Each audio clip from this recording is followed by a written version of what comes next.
साक्षी, good morning. साक्षी, तुझे मेरा आवाज आ रहा है क्या? Good morning sir. Good morning. Good morning to all of you sir. अच्छा, सबको मेरा साउंड क्लियर है सर? अरे yes sir. Okay. Yes sir. Souvik okay, और पिता सर ओके, ठीक है।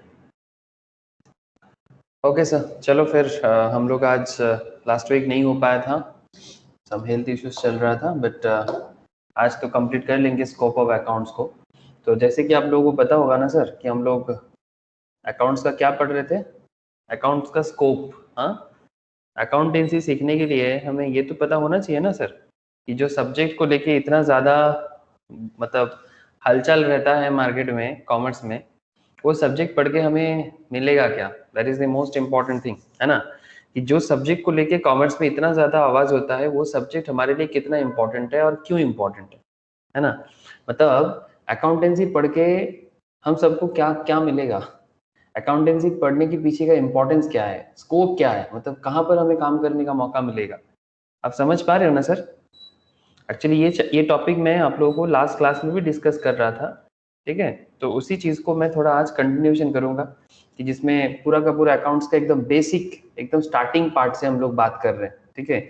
जहाँ पर स्कोप ऑफ अकाउंट्स, ठीक है, एंड अकाउंटेंसी में क्या क्या हमें जानना पड़ता है, अकाउंट्स में होता क्या क्या है, बुक कीपिंग के साथ अकाउंटेंसी का डिफरेंस क्या है। हाँ सर, याद आ रहा है क्या थोड़ा थोड़ा? क्या रे, यस सर। थोड़ा थोड़ा याद तो आना चाहिए। ओके सर, तो एग्जैक्टली आज भी हम लोग उसी चीज को कंटिन्यूशन करेंगे और आज कुछ स्पेशल चीजें जानेंगे। स्पेशल चीज क्या सर? स्पेशल ये इस तरह का कुछ बात करेंगे जैसे कि अकाउंटेंसी के साथ बाकी सब्जेक्ट्स का रिलेशन, जैसे कि सर जैसे अकाउंट्स के साथ इकोनॉमिक्स, अकाउंट्स के साथ आपका मैथमेटिक्स, अकाउंट्स के साथ कॉस्टिंग, ठीक है? तो ये सब सब्जेक्ट के साथ अकाउंट्स का क्या रिलेशनशिप है और क्या ये सब रिलेशनशिप हमारे लिए इंपॉर्टेंट है, इसके बारे में भी चर्चा करेंगे सर। तो काफी वाइटल इंटरेस्टिंग है, मतलब वाइटल भी है और इंटरेस्टिंग भी है, ठीक है? तो चलो सर कंटिन्यू करते हैं, आप लोगों से बात आगे बढ़ाते हैं। आप लोग पेशेंस के साथ जैसे रोज सुनते हो, सुनते जाओ, सुनते जाना, कहानी समझते जाना, सब कुछ ऐसे ही समझ में आता जाएगा। Okay sir. अच्छा, मैं स्क्रीन शेयर कर रहा हूँ आप लोगों से, जस्ट मुझे आप लोग ये कंफर्म कर दीजिएगा कि स्क्रीन शेयर है या नहीं। जैसे कि आप लोगों को पता है, ये अभी जो क्लास चल रहा है ये पूरा प्योर थियोरेटिकल कॉन्सेप्चुअल कॉन्सेप्ट में बात कर रहे हैं, ठीक है? ओके सर, स्क्रीन शेयर है क्या? यस सर, शेयर হয়ে গেছে। Okay sir, thank you, thank you sir. देखो, तो ये था procedure of accounting and as well as scope of accounting, ठीक है? Meaning and scope of accounting, जिसमें हम लोग लास्ट क्लास में चर्चा कर रहे थे, जिसमें आई होप आप लोगों को याद होगा कि understand the meaning and significance of accounting, most vital questions, कि भाई अकाउंट्स तो पढ़ लेंगे बट उसका मतलब भी समझना है, उसका सिग्निफिकेंस समझना है। आज मैं आप लोगों से ये एक बात भी करूंगा, बुक कीपिंग। ऐसे बुक कीपिंग के बारे में मैं बात करना चालू किया ऑलरेडी, ठीक है? बुक कीपिंग और अकाउंटेंसी में फर्क कितना है and accounting and book keeping में कितना डिफरेंस हो जाता है, ये चर्चा रहेगा अभी। Appreciate the evolutionary process of accounting as a social science, another interesting area. Sir accountancy को सोशल साइंस के साथ कंपेयर किया जाता है, मतलब कहा जाता है कि अकाउंटेंसी एक सोशल साइंस है। किस तरह से एंड क्यों? क्यों अकाउंट्स को सोशल साइंस कहेंगे? अकाउंट्स का सब फील्ड्स कुछ है क्या? मतलब अकाउंट्स के अंडर में और भी कुछ फील्ड होता है जो अकाउंट्स के मतलब अकाउंट्स को बेस बना के काम करता है? यस सर, उसके ऊपर बेस करके सब्जेक्ट भी है, इवन कोड्स भी है, मैं आपको वो भी बताऊंगा। Not just subject, even codes भी है, वो भी इंटरनेशनल लेवल का भी है, नेशनल लेवल का भी है। मजा आने वाला है सर, रुक जाओ। Sir identify the various users group, another interesting point sir. ये जो अकाउंटेंसी हम लोग बिल्ड करते हैं, trading, PL, balance sheet, journal, ledger, trial balance, ये सब का यूजर्स कौन है, उसको यूज करके किसको क्या मिलता है, ठीक है? Understand the relationship of accounting with economics, statistics, mathematics, law, management.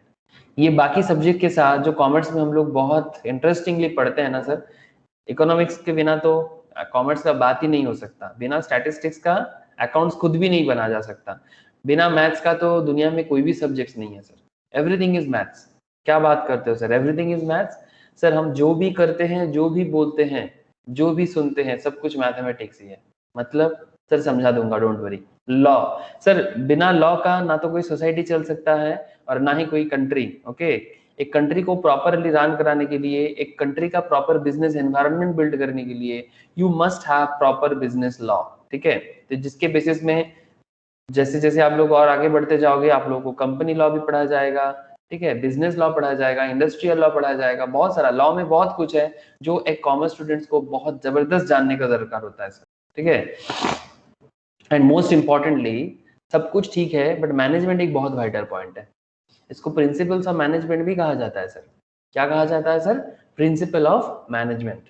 मतलब आप कुछ भी कर लो, कितने भी अच्छा इकोनॉमिक्स समझ जाओ, कितने भी अच्छा स्टैटिस्टिक्स को समझ जाओ, मैथमेटिक्स को समझो, लॉ को समझो, बट अनटिल और अनलेस आपका मैनेजमेंट सही नहीं है तो फिर आप कोई भी सब्जेक्ट्स में कितना भी ज्यादा नॉलेज गेन कर लो, if your management is bad then आप किसी भी चीज में परफॉर्म नहीं कर पाओगे। क्या आप लोगों को बात समझ में आ रहा है sir? Hello,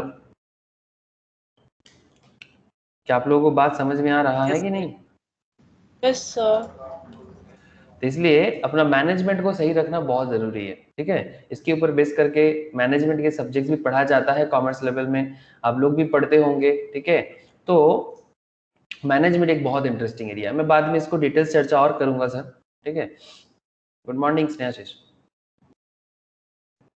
good morning sir. Okay, explain the limitation of accounting, accounts में लिमिटेशंस क्या है, and appreciate the enlarge boundary of accounting professions and the areas where the chartered accountant, जो अकाउंट्स के लिए जाने जाते हैं ना सर, सीए, ठीक है, सीएमए, वो भी अकाउंट्स के लिए जाने जाते हैं बट उसका मेन एरिया है कॉस्टिंग।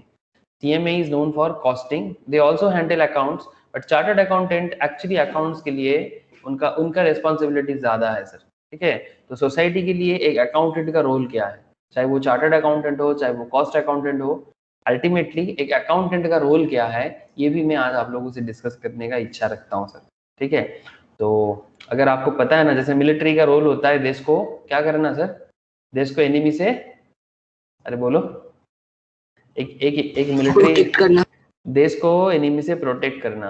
हम आप जैसे लोग देश के अंदर इतने इतने सुकून से रहते हैं, इतना शांति से रह पाते हैं जस्ट बिकॉज हमारे बॉर्डर में मिलिट्री, फौजी, सीआरपीएफ जवान लोग शहीद भी हो रहे हैं, हम लोगों को प्रोटेक्ट भी दे रहे हैं, प्रोटेक्शन भी दे रहे हैं। तो सर वैसा ही एक चार्टर्ड अकाउंटेंट, एक कॉस्ट अकाउंटेंट, इनका भी कुछ रोल प्लेइंग है, एक कंपनी सेक्रेटरीज, हाँ, इनका भी कुछ रोल प्ले है ना हमारे सोसाइटी में, जो नेशन बिल्डिंग में क्या करता है सर? सर नेशन बिल्डिंग में इनका बहुत बड़ा योगदान है। क्या आप लोग नेशन बिल्ड करना चाहते हो सर?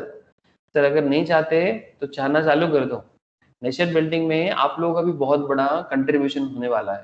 ठीक है, तो एक चार्टर्ड अकाउंटेंट को पता है कि एक बिजनेस को कैसे बिल्ड किया जा सकता है, एक बिजनेस को कितना प्रॉपरली और ऑनेस्टली किया जा सकता है, वो भी गवर्नमेंट के लिए बहुत जरूरी है। एक कॉस्ट अकाउंटेंट को भी पता है कि एक बिजनेस को कितने अच्छे से किया जा सकता है।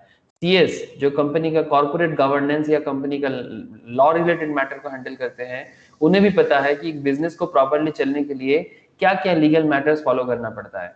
और देश में बिजनेस जितना इंप्रूव होगा, कंट्री का डेवलपमेंट उतना ज्यादा होगा। इसलिए सोसाइटी में चार्टर्ड अकाउंटेंट का, कॉस्ट अकाउंटेंट का, मतलब बेसिकली अकाउंटेंट का रोल प्लेइंग बहुत ज्यादा है सर।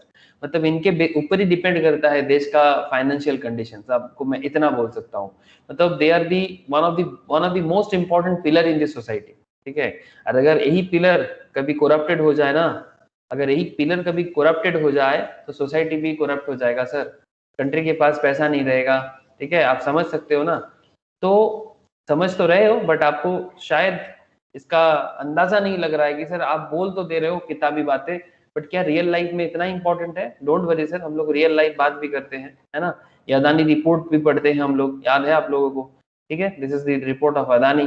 ठीक है, यहाँ पर किस तरह से अदानी अपने बिजनेस को इम्प्रूव कर रहा है, ये एमरन बैटरीज का भी है, एमरन बैटरीज किस तरह से अपना बिजनेस को डेवलप किया अकाउंटेंट की मदद से। ठीक है, अकाउंटेंट को भी पता होता है सर कैसे कैलकुलेट करना चाहिए, कैसे उस डेटा को यूज करके बिजनेस में डेवलपमेंट लाना चाहिए। यहाँ पर एमरन बैटरी का 2015-16 से लेके 1920 तक का डेटा से आपको बहुत कुछ पता चलेगा कि एक अकाउंटेंट एक बिजनेस के लिए क्या हो सकता है, एक अकाउंटेंट एक बिजनेस के लिए क्या हो सकता है। मतलब जान है सर बिजनेस का। बिजनेस तब तक कुछ नहीं कर सकता जब तक बिजनेस का अकाउंटेंट उसको प्रॉपरली उसको हिसाब करके प्रॉपर ऑब्जेक्टिव के साथ उनको प्रॉपर डायरेक्शन नहीं दिखाता, ठीक है। तो अकाउंटेंट के पास होता है कि बिजनेस का डायरेक्शन। ऐसे अकाउंट्स को क्या कहा जाता है आप लोग जानते हो? बोलो सर, लैंग्वेज ऑफ, बोलो क्या? Language of business. Thank you sir. Accounts को कहा जाता है लैंग्वेज ऑफ बिजनेस, ठीक है। तो ये सब बातें मैं किया था आप लोगों से, किस तरह से generating financial information using the financial information, है ना। इंफॉर्मेशन को जनरेट भी करना है, लाइक रिकॉर्ड करना है, क्लासिफाई करना है, समराइज करना है, ठीक है। सिमिलरली इंफॉर्मेशन को यूज भी करना है, लाइक एनालाइज करना है, इंटरप्रेट करना है, कम्युनिकेट करना है, ठीक है। तो इसमें कुछ इनपुट दिया जाता है और आउटपुट में हमें कुछ मिलता है, कुछ इनपुट दिया जाता है और आउटपुट में हमें कुछ मिलता है। ये सब चर्चा हुआ था लास्ट क्लास में। अगर किसी का भी प्रीवियस क्लास मिस था बेसिक्स का, ये एकदम बेसिक्स ऑफ अकाउंट्स का पहला क्लास मान सकते हो थ्योरेटिकल बेसिस के लिए, ठीक है।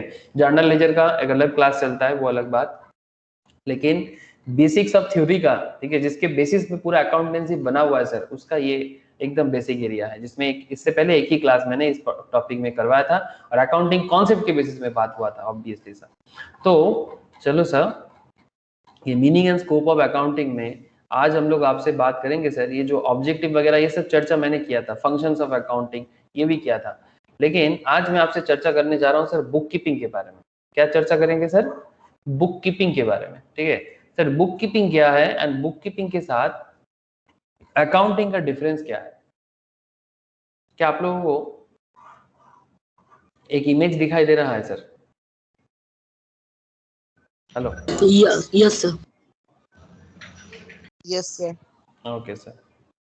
अगर आप थोड़ा सा नजर डालते हो, क्या दिखाई दे रहा है सर?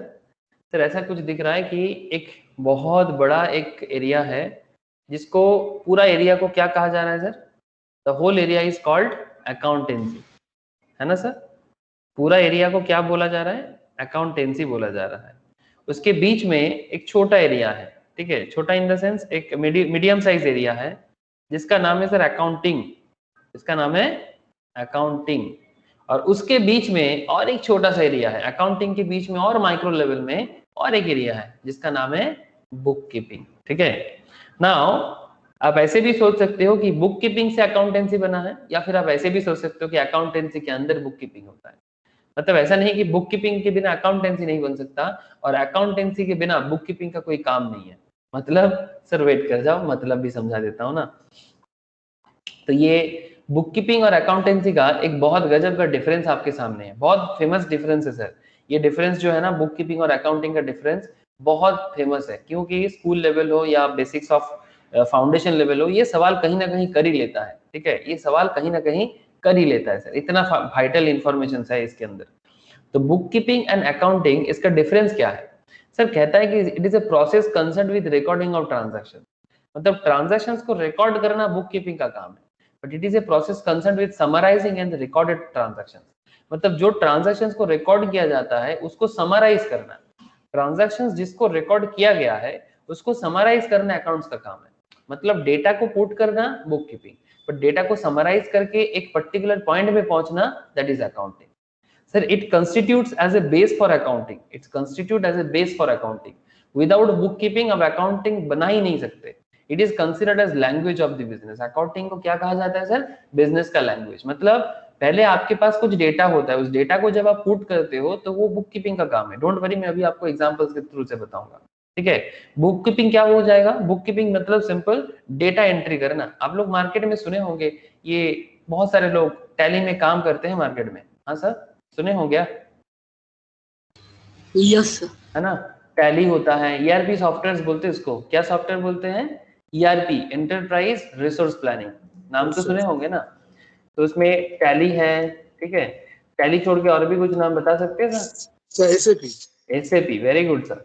आजकल बहुत फेमस है सर, बहुत ही मॉडर्न सॉफ्टवेयर है, ठीक है। एसएपी, ये नाम देख रहे हो ना, SAP system analytical and data processing, ठीक है।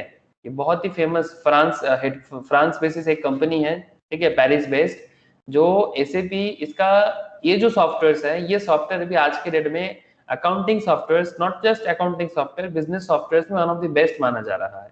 बट इसके अलावा और भी है, लाइक माइक्रोसॉफ्ट में माइक्रोसॉफ्ट एक्सेल वगैरह, ठीक है, ओरेकल का भी कुछ बना है, ठीक है, जोहो कॉर्पोरेशन भी बना के रखा है, ठीक है, टीसीएस का भी अपना कुछ सॉफ्टवेयर है, ठीक है। इसके अलावा आपको और भी काफी सॉफ्टवेयर, जीप बुक्स, आजकल तो और एक बहुत फेमस आजकल मार्केट में उठ रहा है सर, खाता बुक बोल के एक कंपनी मार्केट में उठ रही है, इसका ऐप बहुत फेमस हुआ है, नाम सुने हो ना सर आप लोग? Yes sir. हाँ, खाता बुक बोल के ये कंपनी, धोनी ऐड दे रहे हैं आजकल, ठीक है, ये बड़ा ही फेमस हुआ है, ठीक है। यहाँ पर भी आपको क्या मिलेगा सर, अकाउंटिंग सॉफ्टवेयर है। कल इसको मोस्ट प्रोबेबली 400 मिलियन मार्केट से रेज करने का मौका मिला, खबर मिला है आप लोगों को? हाँ, खाता बुक को कल मार्केट में एक मतलब अच्छा डील हुआ खाता बुक का, मतलब उसको मतलब ऐसे तो बहुत फेमस स्टार्टअप है ना खाता बुक। हाँ सर, खाता book is a very famous startup, okay. तो खाता बुक के रिगार्डिंग, खाता बुक को रिसेंटली अच्छा खासा, ये देखो 100 million funding announce, ESOP buyback दिखाई दे रहा है सर। डिजिटल बुक कीपिंग क्या कर रहा है, आपसे बुक कीपिंग के बारे में बात कर रहा था मैं। आप देख पा रहे हो कि आप लोगों का अकाउंटेंसी सब्जेक्ट कितना इंपॉर्टेंट है। ये रवीश नरेश खाता बुक का को फाउंडर है, ठीक है, ये सॉफ्टवेयर को बिल्ड किया है इसने, ठीक है, रवीश नरेश। इसने 100 मिलियन फंडिंग है ना, मतलब उसको मिला है इस खाता बुक को बिल्ड करने के लिए, मतलब कोई सिलिकॉन वैली कहाँ है सर? अरे मैं आप लोगों से बात करता रहता हूँ ना business USA. Environment. USA, California, silicon valley से, कैलिफोर्निया के सिलिकॉन वैली से, मतलब एक अच्छा स्टार्टअप है वहां का, जिनने फंड दिया किसको, खाता बुक को दिया, बिकॉज इसका फ्यूचर है डिजिटल बुक कीपिंग। दिखाई दे रहा है क्या? Khatabook has raised 100 million in its series C round. इसको वेंचर कैपिटल बोलते हैं सर, इसको क्या बोलते हैं, सीरीज सी वगैरह को क्या बोलते हैं स्नेहाशीष? वेंचर कैपिटल ना, भूल गया रे, स्टॉक मार्केट क्लास में कितना बात किया है नए सर के क्लास में, का आवाज नहीं आ रहा है। ओके, तो led by silicon valley based early stage fund tribe capital and Moore strategic ventures, ठीक है। The latest funding round values खाता बुक 600 मिलियन, 600 मिलियन डॉलर का वैल्यूएशन कर दिया कंपनी का। Beside building financial service, the new capital will help startup strengthen it's talent base. मतलब company और भी अच्छा टैलेंट को हायर कर सकता है, ये काम पे खाता बुक आ सकता है। तो ये खाता बुक किस काम के लिए आ रहा है सर, बोलो सर? ये खाता बुक कंपनी जिसका वैल्यूएशन 600 मिलियन हो चुका है मार्केट में, ये क्या काम करने के लिए आ रहा है? बुक अपना कीपिंग। सारा बुक कीपिंग करने के लिए, और सर इसमें इसके थ्रू ना सर हम लोग अपना एक्सपेंस को भी वो कर सकते हैं, नोट अरे कर सब कुछ बिजनेस में सब कुछ कर सकते हैं, तो सही बोल रहे हैं। इसके थ्रू से अकाउंट्स बना सकते हैं, एक्सपेंस, तेरा इनकम, तेरा अर्निंग, तेरा रेवेन्यू, ठीक है, तेरा पीएल बैलेंस शीट, ये सभी चीज तू धीरे धीरे कर सकता है, ठीक है, जो डे टू डे बेसिस में बिजनेस को चाहिए होता है, मतलब बेसिकली डेटा एंट्री। तो सही बोल रहे हैं साक्षी, देखा है ना टीवी में तुम लोग इसका ऐड? अरे यस। यही बोल रहा है ना Sakshi? Sir. Okay yes sir, sir. तो यही रहा बुक कीपिंग का रियलिटी। मतलब एक बुक कीपिंग आज के डेट में आपको सॉफ्टवेयर डेवलपर बना रहे हैं, आप खबर कर रहे हो क्या? आप लोग इसको किताबी भाषा मत समझो कि जस्ट रट लिया बुक कीपिंग क्या है, अकाउंटिंग क्या है। अरे दिमाग खराब हो गया है, रटते रटते लोग पागल हो गया है। कभी किसी ने सोचा एक सिंपल सा बुक कीपिंग का जो पॉइंट है, इसको यूज करके कोई मार्केट में 600 मिलियन का सॉफ्टवेयर कंपनी बना देगा? अरे मेरा बात समझ में आ रहा है? एक सिंपल सी बुक कीपिंग जो आप लोग किताब में पढ़ते हो, इस सिंपल सी चीज को एक इतना बड़ा कंपनी में बदला जा सकता है। आप इमेजिन कर भी नहीं सकते ना शायद। नॉर्मली कोई मतलब बहुत कम लोग ऐसे पढ़ाई करते हैं जिसको हर चीज में अपॉर्चुनिटी दिखता है। कॉमर्स स्टूडेंट्स होने के नाते आप लोगों को ऐसे अपॉर्चुनिटी को ढूंढना चाहिए। आप लोगों को हर चीज को किताबी भाषा नहीं समझना चाहिए। You must need to feel that everything is reality. Reality में लोगों को बहुत सारी चीजों का जरूरत होता है। अगर आप लोग इसी तरह से सोचोगे ना, तो कल आप लोग भी ऐसा कोई कंपनी बिल्ड कर दोगे, गारंटी है सर। लेकिन अगर आप सोचते नहीं हो, पढ़ते नहीं हो, पढ़ाई का रियल यूटिलाइजेशन नहीं करते, तो सिर्फ हर चीज किताब में ही रह के बंद हो जाएगा, ये तो गारंटी है। लेकिन अगर आप हर चीज को मतलब एकदम लाइव देख पाते हो ना, कि भाई जो पढ़ रहा हूँ उसका रियलिटी देखो, अगर ये फील कर सकते हो तो बहुत कुछ कर सकते हो। सिर्फ खाता बुक क्यों, कि वैसे भी क्यों, सिर्फ टैली क्यों, ठीक है। आप लोग भी अपने हिसाब से कुछ ना कुछ, आज और भी प्रॉब्लम है सोसाइटी में, और भी काफी सारा मतलब सिचुएशंस है जिसको सॉल्व करने का मौका आपको भी मिल सकता है, अकाउंट्स के थ्रू से, फाइनेंस के थ्रू से। बहुत गैप है, बट गैप ढूंढोगे कैसे? गैप तो तभी ढूंढ पाओगे जब आपके पास नॉलेज रहेगा, जब आप रियलिटी के साथ कनेक्ट हो पाओगे। जो भी हो sir, but point is very simple, book keeping में क्या होता है, नॉर्मली जर्नल एंट्री होता है, इन सिंपल, ठीक है, नॉर्मली होता है जर्नल एंट्री, यही बुक कीपिंग का डेबिट क्रेडिट को पुट करना, ठीक है। जो लोग जर्नल एंट्री ऑलरेडी सीख चुके हो, जानते हो, उनको पता चल गया कि डेबिट क्रेडिट कैसे पुट करते हैं, और जिनका डेबिट क्रेडिट अभी चल रहा है, सीख रहे हो अभी, ठीक है, जर्नल का एक क्लास चलता है सैटरडे इवनिंग को, तो उसमें उनको सिखाया जा रहा है कि किस तरह से डेबिट क्रेडिट पुट किया जाता है। तो जर्नल एंट्री बहुत वाइटल है, जो बुक कीपिंग का जान मान सकते हो। तो managerial decisions can not be taken with the help of these records. Sir सिर्फ जर्नल एंट्री से किसी भी तरह का मैनेजरियल डिसीजंस नहीं लिया जा सकता, बट अकाउंटिंग से लिया जा सकता है। Management takes decisions on the basis of these records. Accounting information से आप मैनेजरियल डिसीजंस ले सकते हो, सिर्फ बुक कीपिंग से नहीं लिया जा सकता। मतलब जर्नल एंट्री तो पुट हो गया, फिर उसको ट्रायल बैलेंस बनाना है, उसको लेजर में पोस्ट करना है, फिर उसको फाइनल अकाउंट्स में पुट करना है, तब जाके अकाउंटिंग बनता है। और जर्नल एंट्री बुक कीपिंग में क्या हो गया, सिर्फ डेटा को पुट करके रिकॉर्ड को रखना कि भाई ये मेरा सेल हुआ था, ये मेरा परचेज हुआ था, वो मेरा क्रेडिट सेल था, ये मेरा क्रेडिट परचेज था, मैंने कैपिटल डाला था, मैंने विथड्रॉल किया था। बात को समझ में आ रहा है सर? हेलो, आप लोग बात समझ रहे हो ना? जो लोग, आप सभी लोग जर्नल एंट्रीज का ट्रांजैक्शंस वगैरह मेरे से पढ़ चुके हो, है ना, कि किस तरह का बिजनेस का ट्रांजैक्शंस होता है। तो अगर ट्रांजैक्शंस कैसे होता है अगर आपको पता है, तो उस ट्रांजैक्शंस को पुट करना ही सिंपल है बुक कीपिंग। बट जब उसको हम लोग समराइज करते हैं, उसको जब हम लोग एनालाइज करते हैं, तब वो अकाउंटिंग का पार्ट बन जाता है। It has several sub fields like financial accounting, management accounting. Accounts के अंदर फाइनेंशियल अकाउंटिंग भी रहता है, मैनेजमेंट अकाउंटिंग भी रहता है। ये मैनेजमेंट अकाउंटिंग सर कॉस्टिंग का पार्ट है। कॉस्ट एंड मैनेजमेंट अकाउंटिंग बोल के एक पढ़ाई भी होता है, जो लोग सीएमए का पढ़ाई करते हैं, साक्षी, आयुष और भी है सर, यहाँ पर आज नहीं है, ठीक है। तो ऐसे सीएमए जो होता है ना सर, उसका नाम ही है कॉस्ट एंड मैनेजमेंट अकाउंटिंग। जैसे chartered accountancy purely financial accounting के ऊपर बना हुआ है, लेकिन चार्टर्ड अकाउंटेंट को भी कॉस्टिंग बनाना पड़ता है। सिमिलरली सीएमए का जो पढ़ाई होता है, उसमें सीएमए नाम होता है, क्यों? कॉस्ट एंड मैनेजमेंट अकाउंटिंग, ठीक है। तो ये सब अकाउंट्स का सब फील्ड हो गया। इस हाफ फील्ड कैसे बना है आपको मैं बाद में बताता हूँ, बिकॉज मोर स्पेशलाइज्ड बनते हैं इसको, मतलब सोसाइटी को जरूरत है, इसलिए और स्पेशलाइज्ड नॉलेज क्रिएट किया जाता है, इसीलिए बनाया जाता है सीएमए, ठीक है। इंटरनेशनल लेवल में भी है सर, सीमा, सीमा लंदन, नाम सुने हो क्या आप लोग? हाँ, ये इंटरनेशनली सीमा लंदन के साथ भी अपना सीएमए, हाँ बोलो सर। हाँ सर, सुने हो ना, वेरी गुड। ये सीएमए इंस्टीट्यूट के साथ सीमा लंदन का टाई अप भी है। अगर आप कंप्लीट इंडियन सीएमए बन जाते हो, तो सीमा लंदन का 1-2 पेपर आपको बस हार्डली लास्ट फाइनल ईयर के बाद आपको 1 या 2 पेपर देना पड़ सकता है, आपको सीमा का भी डिग्री मिल सकता है सर, अगर आप प्रॉपर वे में सीएमए बन जाते हो तो इंटरनेशनल एक्सपोजर भी आपको मिल सकता है। जहां जहां ब्रिटिश का कॉलोनी था वर्ल्ड वाइड, वो हर जगह में सीमा का प्रैक्टिस होता है, ठीक है। तो as a cost accountant, as a management accountant भी आप वर्ल्ड वाइड अपना छाप छोड़ सकते हो। मजाक नहीं कर रहा हूँ सर, ये सब हार्डकोर रियलिटी है, लेकिन इसके लिए आपको सीमा लंदन पढ़ने का भी जरूरत नहीं है। आप सीएमए कंप्लीट कर लो, ठीक है, इवन आप सीए कंप्लीट कर लो, सीए के साथ भी सीमा लंदन का टाई अप है, ठीक है। सीए या सीएमए कंप्लीट कर लो, ऑटोमेटिकली आपको इंटरनेशनल एक्सपोजर मिल जाएगा। मतलब आपको देश में भी एक्सपोजर, देश के बाहर भी एक्सपोजर। मजाक एकदम नहीं कर रहे सर, हम जेन्युइन बात कर रहा हूँ, उल्टा सीधा चीज बोल के कोई फायदा नहीं है ना। ये देखो, ये है सीमा लंदन इंस्टीट्यूट, इंडिया से भी किया जा सकता है सीमा, बट मैं तो नॉर्मली रिकमेंड करूंगा सर, देश का चीज पहले करो, बिकॉज इंडिया के अंदर जो भी काम मिलेगा ना, वो सीएमए को मिलता है नॉर्मली, एक्सेप्ट इंटरनेशनल कोई कंपनी है जो इंडिया में काम करते हैं, उनको सिर्फ सीमा लंदन के लिए जॉब मिल सकता है। बट इंडिया में अगर आपको जॉब करना है, इंडिया में प्रैक्टिस जमाना है, तो इन दैट केस आपको सीएमए करना या सीए करना ज्यादा जरूरी है।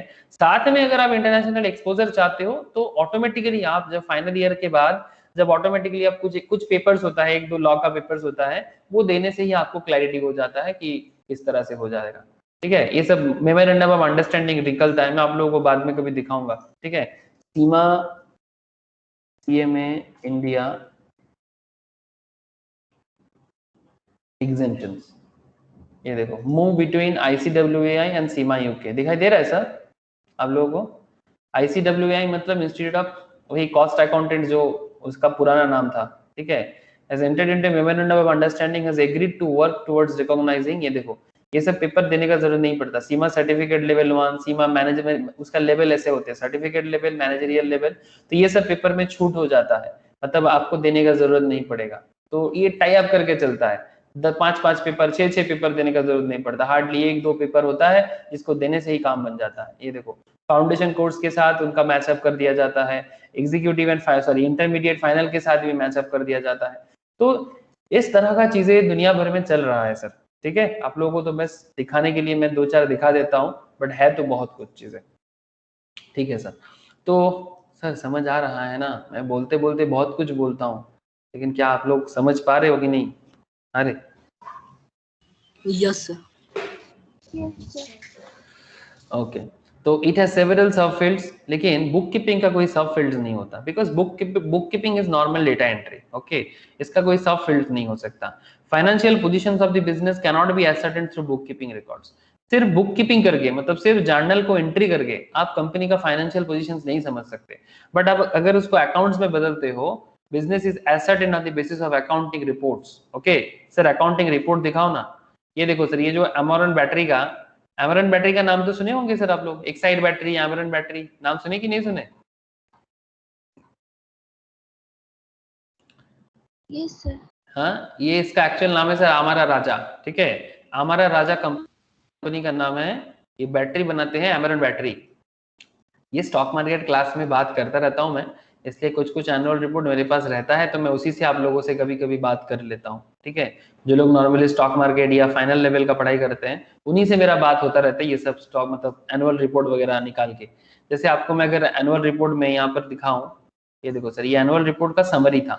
एनुअल रिपोर्ट का समरी अगर आप थोड़ा सा नजर डालते हो, क्या आप लोगों को दिखाई दे रहा है कि नहीं, मुझे थोड़ा बताना। तो क्या दिख रहा है? देखो तो, देखो क्या दिख रहा है, नेट सेल्स, हाँ, EBITDA, profit after tax, net cash from operations, ये सब फंडामेंटल एनालिसिस भी कहते हैं स्टॉक मार्केट लेवल में इसको। Earning per share, net oath, ठीक है, मतलब कंपनी का नेट ओथ बड़ा है। नेट फिक्स्ड एसेट्स, तो सर कभी बड़ा है कभी थोड़ा कम भी हुआ है। ये देखो सर, यहाँ पर देख सकते हो नेट करेंट एसेट्स। आप लोग अकाउंट्स में करेंट एसेट्स जानते हो ना सर? हाँ, करेंट एसेट्स, फिक्स्ड एसेट्स क्या होता है, बोलो, करेंट एसेट्स क्या होता है? सर करेंट एसेट जो 1 साल के अंदर कैश में कन्वर्ट हो जाए। वेरी गुड सर, जो काफी लिक्विड होता है। जैसे कैश तो करंट एसेट्स है ही, बट कैश को छोड़ के और कुछ करंट एसेट्स के एग्जांपल्स बता सकते हो? Stock, bill receivable, debtor. Very good sir, stock, BR, debtor, very good sir, ठीक है। इस तरह का चीजें स्टॉक हो जाता है, मतलब आप जिस चीज को बिजनेस करते हो डे टू डे बेसिस में, जिसका धंधा करते हो, वो आपका करंट एसेट्स है, उसको सेल करके आपको कैश मिल जाएगा। बिल्स रिसीवेबल्स, जो आपने किसी को सेल किया, उसने आपको बिल्स रिसीवेबल्स दिया, ठीक है। ये बिल्स ऑफ एक्सचेंज चैप्टर में मैम आप लोगों को सिखा रहे हैं, मुझे पता है। डेटर इन द सेंस जिनको आपने क्रेडिट में सामान बेचा, बट उनसे आपको पैसा मिलेगा, जो विद इन 1 ईयर तो कलेक्ट हो ही जाएगा। तो जो जल्दी जल्दी कैश में कन्वर्ट हो सकते हैं, ऐसे एसेट्स को करंट एसेट्स बोलते हैं सर, इन सिंपल्स, मतलब एकदम लेमैन के लैंग्वेज में, जिसको जल्दी जल्दी कैश में कन्वर्ट किया जा सकता है, उसको करंट एसेट्स बोलते हैं। और देख सकते हो आप, कंपनी का करंट एसेट्स आपके लिए बहुत वाइटल इंफॉर्मेशन है। फाइनेंशियल ईयर 15-16 में इसके पास 749 करोड़ का करंट एसेट्स हुआ करता था। 18-19 में इसके पास 1342 करोड़ का करंट एसेट्स हुआ करता था, बट 19-20 में इसका करंट एसेट्स कम हो गया। मतलब इससे क्या समझ में आ सकता है, या तो कंपनी के पास कैश कम हुआ है, या तो कंपनी का सेल गिर चुका है, मतलब मार्केट में क्रेडिट सेल इसका कम हो गया है। ऐसा ही कुछ रीजंस होगा ना सर? हाँ, नहीं तो इसका करंट एसेट्स कम क्यों हो गया? आप लोग बात समझ रहे हो ना? तो ये एनालिसिस है, ये जो मैं सोच रहा हूँ ना, ये एनालिसिस है सर। लेकिन ये तो सिर्फ ग्राफिकल कुछ डेटा प्रेजेंटेशन है, ये अकाउंट्स है क्या? नहीं sir, this is not exactly accounts. ये अकाउंट से लेते हुए डेटा को प्रेजेंटेशन करना। आप लोग डेटा एनालिसिस का नाम आजकल बहुत सुनते हो मार्केट में। हाँ सर, डेटा एनालिसिस के बारे में आप लोग बहुत सुनते हो। आप लोग अगर करना चाहते हो, मैं आप लोगों को माइक्रोसॉफ्ट का एक डेटा एनालिसिस का प्रोग्राम है, मैं आप लोगों को रिकमेंड करूंगा, ठीक है। कैसे करना है, किस तरह से करना है, वही भी बता दूंगा आप लोगों को, डोंट वरी सर, ठीक है। करके रखिएगा सर, ये सब चीजें बहुत काम आता है कि कैसे डेटा एनालिसिस करने से आप किस तरह से, मतलब आप हमेशा गो एड रहोगे मार्केट में, ठीक है। अपने मतलब अच्छे कंपनीज में, EY हो, PwC हो, KPMG हो, बड़े बड़े चार्टर्ड फर्म में हो, या फिर बड़े कंपनी में अगर आपको अप्लाई करना है ना इंटरमीडिएट के बाद, ठीक है, एटलीस्ट CA में इंटरमीडिएट पास करके अप्लाई करो, आपको तुरंत ले सकता है। उसके लिए आपको थोड़ा मार्केट में गो एड रहना पड़ेगा, ठीक है। तो वो भी मैं बताऊंगा कि क्या क्या करने से कर सकते हो। डिजिटल मार्केटिंग का भी थोड़ा बहुत नॉलेज जरूरी होता है आज के डेट में, वो भी बताऊंगा। स्टॉक मार्केट का नॉलेज बहुत वाइटल है आज के डेट में। जितना जानोगे उतना बढ़िया, लेकिन हाँ सर अपने सिलेबस को मुद्दे मतलब मेन पॉइंट ऑफ व्यू नजर में रख के जो भी करना है, मतलब जो भी आप पढ़ाई कर रहे हो, लाइक चार्टर्ड अकाउंटेंसी का जो भी प्रिपरेशंस ले रहे हो, सीएमए का प्रिपरेशंस ले रहे हो, उसके साथ साथ आप धीरे धीरे अपने आप को इम्प्रूव करते रहना। तो ये जो भी डेटा एनालिसिस हुआ है ये सब अकाउंटेंसी से बना है सर, तभी जाके ये एनालिसिस हो पाया है। सर अकाउंट्स दिखाओ, चलो सर हम लोग अकाउंट्स की तरफ भागते हैं, अकाउंट्स के तरफ जाते हैं सर, चलो, जिससे एनुअल रिपोर्ट बनता है सर।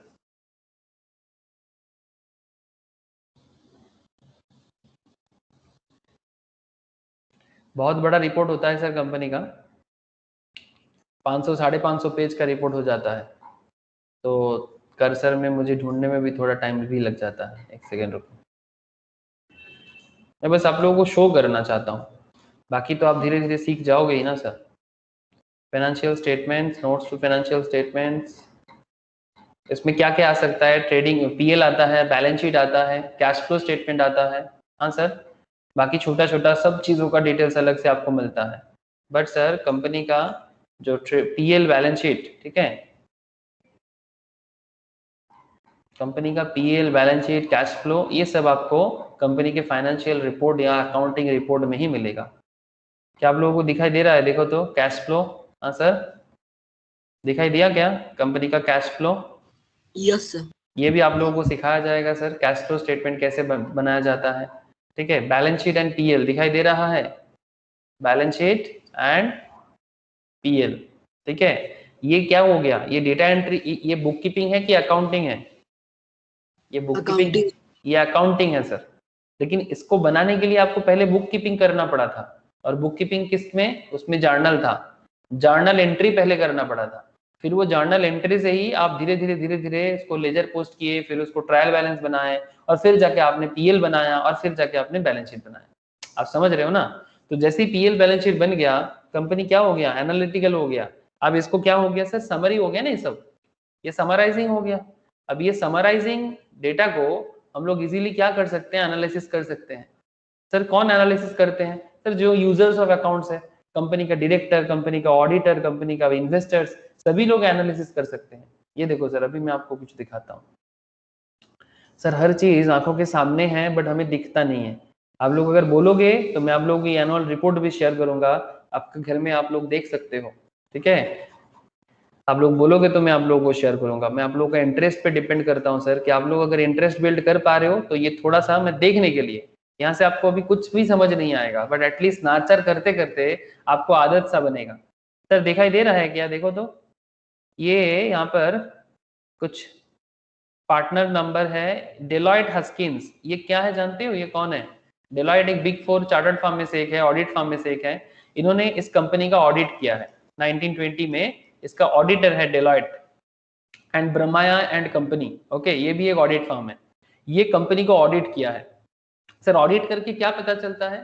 सर अकाउंट्स का ऑडिट किया जाता है। ऑडिट का मतलब होता है चेकिंग। चेकिंग क्या, किस किस बात का? सर बहुत सारे लोग, नॉर्मली ऑडिटर कौन होता है? जो प्रैक्टिसिंग चार्टर्ड होता है, चार्टर्ड अकाउंटेंट इन प्रैक्टिस जो होते हैं वो फाइनेंशियल ऑडिट करते हैं, और ये मैंडेटरी होता है कंपनी के लिए। अगर कोई कंपनी बिजनेस चलाते हैं ना, तो उनके लिए ऑडिट करना मास्ट है, ऑडिट करना मास्ट है। और ऑडिट क्यों करवाना पड़ेगा चार्टर्ड अकाउंटेंट इन प्रैक्टिस से? सर ऑडिट इसलिए, जैसे डेलॉयट या ब्रह्मा एंड कंपनी, ऐसे और भी बहुत है सर, ठीक है, जो प्रैक्टिस चार्टर्ड है वो इसको ऑडिट करते हैं, और ऑडिट करके उनको क्या मिलता है? सर वो ऑडिट इसलिए करते हैं क्योंकि कंपनी उसके ऑडिट कराने के लिए बाध्य है। मतलब जैसे ये एमरन बैटरी डेलॉयट को बुलाएगा और बोलेगा कि मेरा ऑडिट करके बताओ कि मेरा रिपोर्ट सही है, बिकॉज अगर आप रिपोर्ट दोगे, मतलब कौन, डेलॉयट रिपोर्ट देगा, या ब्रह्माया एंड कंपनी, या फिर कोई भी ऑडिट फर्म अगर अच्छा रिपोर्ट देगा, तो कंपनी के बारे में मार्केट में एक अच्छा पॉइंट ऑफ व्यू चलेगा, ठीक है, इन्वेस्टर मिलेगा, कस्टमर्स बढ़ेगा, हर चीज में कंपनी के लिए अच्छा है। सबसे बड़ा बात, कंपनी को इन्वेस्टमेंट में दिक्कत नहीं होगा, कंपनी का मार्केट कैपिटल में प्रॉब्लम नहीं होगा, ठीक है, बिकॉज मार्केट में ऑडिटर ने कंपनी के अंदर अच्छा चीज ही देखा है। तो अगर आपका अकाउंट सब कुछ एकदम सही बना है, किसी भी तरह का मैनिपुलेशन नहीं है, किसी भी तरह का फ्रॉडुलेंट एक्टिविटी अगर नहीं है, तो ऑडिटर आपको हमेशा सही रिपोर्ट देगा, ठीक है। और ये लोग कौन है सर? सर ये लोग कंपनी का चेयरमैन है, एग्जीक्यूटिव ऑफिसर्स है, कंपनी सेक्रेटरी है, ठीक है, फाइनेंशियल ऑफिसर्स है, वाइस चेयरमैन, मैनेजिंग डायरेक्टर है, ये लोग कंपनी के अंदर वाले लोग हैं, ठीक है, जो कंपनी का फ्यूचर को लेके बड़ा कंसर्न है, ठीक है, इन्हें भी कंपनी का अकाउंट्स देख के कंपनी का फ्यूचर को आगे लेके जाने के बारे में ये भी सोचते हैं, है ना। जैसे रामचंद्र जी गल्ला, ठीक है, जगदेव गल्ला, सॉरी जयदेव गल्ला, एस विजय आनंद, दिल्ली बाबू वाई, ये साउथ इंडियन कंपनी है, इसलिए इन लोगों का नाम सुन के भी आपको समझ में आएगा। M R Rajaram company secretary है कंपनी का, तो जिसके ऊपर डिपेंड करता है कंपनी का पूरा लीगलिटीज। और चीफ फाइनेंशियल ऑफिसर्स पोस्ट में जो लोग होते हैं वो कंपनी का चार्टर्ड या सीएमए होते हैं सर, जो कंपनी का पूरा फाइनेंशियल मैटर्स को देखता है, चीफ फाइनेंशियल ऑफिसर्स, इनके ऊपर डिपेंड करता है कंपनी का फ्यूचर। आप लोग कुछ समझ रहे हो सर? हेलो, अरे बोलो, कुछ समझ में आ रहा है? यूजर्स ऑफ अकाउंट्स भी बता रहा हूं मैं आप लोगों को। तो ये सिंपल बुक कीपिंग और अकाउंटिंग का डिफरेंस है, आप इतना पता कर सकते हो कि कौन सा चीज कितना इंपॉर्टेंट है। अब बात समझ में आ रहा है सर, क्यों बुक कीपिंग सबसे अंदर में आया? कोर एक्टिविटी है, उसके ऊपर जो एक्टिविटी आपको मिला दैट इज अकाउंटिंग। एंड ये जो पूरा का पूरा सिस्टम है, इस पूरा सिस्टम को क्या कहते हैं सर? ये पूरा सिस्टम को कहते हैं अकाउंटेंसी। बोलो sir, book keeping, accounting, accountancy, फर्क समझ में आया? सभी को पूछ रहा हूँ सर, बार बार पूछ रहा हूँ, कोई सवाल है तो कर लो। अर्पिता, साक्षी, बोलो सर, श्रीजीता, सभी को पूछ रहा हूँ, समझ में आ रहा है? Yes sir. Yes sir. बात तो बेसिक्स है, बट यही बेसिक बातें ही लोगों को समझ में कहाँ आता है। हाँ, एक बुक कीपिंग ही समझ में नहीं आता। अगर समझ में आता तो खाता बुक जैसे कंपनीज इतना देरी में क्यों बनता, और भी बन सकता है। तो अच्छा है सर, देर आए दुरुस्त आए, है ना। बट ये सब बनेगा, आप लोग भी बना सकते हो एकदम सर, सॉफ्टवेयर डेवलपर आप लोग भी बन सकते हो अकाउंट्स के नॉलेज के साथ साथ। आजकल बन रहा है sir, chartered accountant, cost accountant के पास अगर सॉफ्टवेयर का भी नॉलेज थोड़ा बहुत आ जाए ना, तो वो लोग भी आगे जाके सॉफ्टवेयर बिल्ड करेगा। बिकॉज एक अकाउंटिंग सॉफ्टवेयर देखने में कैसा होगा, या फिर एक अकाउंटिंग सॉफ्टवेयर में जो प्रोग्रामिंग बनेगा वो किस पे डिपेंड करता है? अरे सर, किस बात पे डेबिट होता है, किस बात पे क्रेडिट होता है, किसको बैलेंस शीट करना पड़ेगा, कैसे पीएल करना पड़ता है, ये किसको समझ आता है? सीएसीएमए वाले को ही समझ आता है ना। तो फिर साथ में क्या चाहिए? सॉफ्टवेयर का नॉलेज। अगर आपके पास बेस नॉलेज का बेसिस हो, लाइक चार्टर्ड जैसा नॉलेज हो, सीएमए जैसा नॉलेज हो, और साथ में थोड़ा सा सॉफ्टवेयर का ज्ञान हो, ठीक है, तो आप भी बना सकते हो अकाउंटिंग सॉफ्टवेयर, या फिर किसी के हेल्प से भी बना सकते हो जिसको सॉफ्टवेयर का नॉलेज है। वो भी आपसे आएगा, वो आपसे अकाउंटिंग नॉलेज लेके जाएगा, और आप उनसे सॉफ्टवेयर का नॉलेज लेके दोनों कॉम्बाइन करके भी बना सकते हो। कोई दोस्त है जो सॉफ्टवेयर इंजीनियरिंग पढ़ रहे हैं, उनसे टाई अप करके आप भी बना सकते हो किसी भी तरह का, नॉट जस्ट खाता बुक। आजकल तो बहुत तरह का सॉफ्टवेयर बन रहा है, मैं आप लोगों को भी बताऊंगा कि क्या क्या सॉफ्टवेयर में काम कर सकते हैं अकाउंट्स वाले। सब फील्ड्स ऑफ अकाउंटिंग, सब फील्ड्स ऑफ अकाउंटिंग जिसके बारे में बात कर रहा था। अकाउंट्स का एक्सपोजर इतना ज्यादा बढ़ रहा है कि सिर्फ अकाउंटेंसी से बात नहीं बन सकता, सिर्फ अकाउंटिंग या अकाउंटेंसी से बात नहीं बन सकता। सिर्फ अकाउंटेंसी को हम लोग फाइनेंशियल अकाउंटिंग बोलते हैं, ठीक है, जिसके बारे में हम लोग ज्यादा चर्चा करते हैं, that is called financial accounting. It covers the preparation and interpretation of financial statements. Financial statement मतलब trading, PL, balance sheet, cash flow, and communication to the users of accounts. जैसे मैं बात कर रहा था आप लोगों को कि कौन कौन यूजर्स ऑफ अकाउंट्स है। It is historical in nature as it records transactions which had already been occurred. The final step of financial accounting is the preparation of profit and loss and the balance sheet. It is primarily helps in determination of the net results of an accounting period and the financial positions of the given date. किसी भी particular date में company का financial positions को अगर समझना है, then you have to understand financial accounting. Okay, that is the मतलब main concept जो अकाउंट्स में सबसे ज्यादा जाने जाते हैं, जिसको हम लोग अकाउंट्स के नाम से भी जानते हैं। बट सर, क्योंकि डे बाय डे स्पेशलाइजेशन बढ़ रहा है, सिर्फ अकाउंटेंसी से बात नहीं बन रहा है, मतलब ओनली फाइनेंशियल अकाउंटिंग पूरा का पूरा काम को अकेला नहीं कर सकता, इसलिए आ गया sir management accounting. It is concerned with internal reporting to the managers of a business unit to discharge the functions of stewardship, planning, control, decisions making. The management needs to variety of informations, the different ways of grouping of information and preparing report as desired by the managers for discharging their functions as referred to as management accounting. A very important component of the management accounting is cost accounting. which deals with cost ascertainment and cost control. Management accounting will be dealt with at higher levels of the chartered accountancy course as well as cost accounting course. ठीक है, CMA हर जगह में पढ़ा जाता है sir, CA को भी जानना पड़ता है, CMA को भी जानना पड़ता है। इवन CMA तो स्पेशलाइज्ड करके गवर्नमेंट ने उनको बनाया भी है सर। सर क्या बात करते हो? Yes sir, management accounting and cost accounting के लिए हमारे देश में मतलब अकाउंट्स का सब फील्ड इतना ज्यादा इंपॉर्टेंट हो गया कि उसको अलग से देखने के लिए, उसको अलग से मेंटेन करने के लिए एक अलग इंस्टीट्यूट भी बिल्ड किया गया। ऐसे देखो 1949 में आया चार्टर्ड एक्ट, ठीक है, 1949 में हमारा CA एक्ट आ गया, फिर 1959 में आ गया ICMAI, ठीक है, जिसको हम लोग क्या नाम से जानते हैं सर? CMA के नाम से जानते हैं, CMA इंस्टीट्यूट। ये CMA इंस्टीट्यूट भी पार्लियामेंट एक्ट है सर, ठीक है, ये जो CMA के बारे में मैं बात कर रहा हूं ना, this is also parliament act. एक second,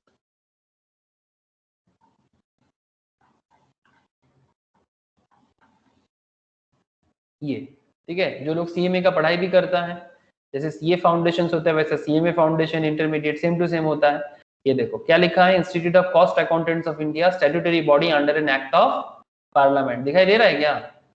hello, yes sir. Yes ना? तो ये कॉस्ट अकाउंटिंग बॉडी है, ठीक है, जो बेसिकली इसको क्यों लाया गया, कॉस्ट एंड मैनेजमेंट अकाउंटिंग को क्यों लाया गया, इसको लाने के पीछे गवर्नमेंट का मेन जो मंशा है दैट इज ये 1959 में, ठीक है, 1959 में cost and management accounting body को बनाया गया। इवन आप लोग अगर विकी में भी सर्च करोगे थोड़ा इसका स्टोरी पता चल जाएगा समरीटिकली।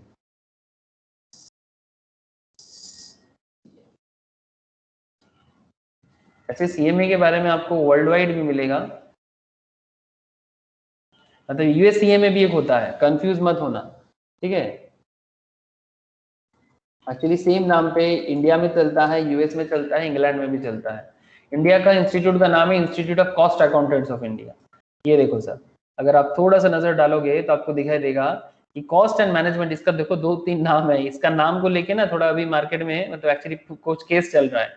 Institute of cost and management accountants of India ICMAI, previously known as institute of cost and work accountants of India ICWAI, ठीक है, ठीक है। इसको क्यों बनाया गया, ये देखो, ICMAI is a founder member of International Federation of Accountants, Confederation of Asian and Pacific Accountants and South Asian Federation of Accountants, ये सब का मेंबर है ICMAI, मतलब ये सब फाउंडर मेंबर में से एक है, ठीक है। ये उनका लोगो है जो प्रैक्टिस होते हैं, ठीक है, और इसके ऊपर बेस करके ये देखो 28 में 1959 को स्टैट्यूटरी रिकॉग्निशन किया ICWAI को, एक मैनेजमेंट अकाउंटिंग की तरफ से गवर्नमेंट ऑफ इंडिया की तरफ से। लोकसभा में राज्यसभा में बिल पास हुआ, The CWA Amendment Bill 2011 was passed both by Houses of Parliament on 12 December 11, assented the Honorable President of India on 12 January 2012. The changes were published in Official Gazette in India. ठीक है, अभी तक इसका करीब 85,000 members है जो practising CMA हैं, उनको मेंबरशिप लेना पड़ता है। तो I hope you understand sir, India में इसका कितना जरूरत है सर? जरूरत कहाँ है? एक्चुअली कंपनी के अंदर का जो बात होता है ना, मतलब मैनेजमेंट अकाउंटिंग, मतलब मैनेजमेंट सही तरह से चल रहा है कि नहीं चल रहा है, प्रोडक्शन सही तरह से चल रहा है कि नहीं चल रहा है, किसी भी चीज का दाम क्या होना चाहिए, सर्विस का कॉस्टिंग कितना होना चाहिए, ये सब चीज डिपेंड करता है CMA के ऊपर, ठीक है। इसी बेसिस में इंटरनेशनली सीमा लंदन के बारे में मैं बात कर रहा था। जो सीमा लंदन इंस्टीट्यूट इंटरनेशनली काफी फेमस है, but CMA is also currently international, like a chartered accountant CMA is also very famous in recent days, ठीक है।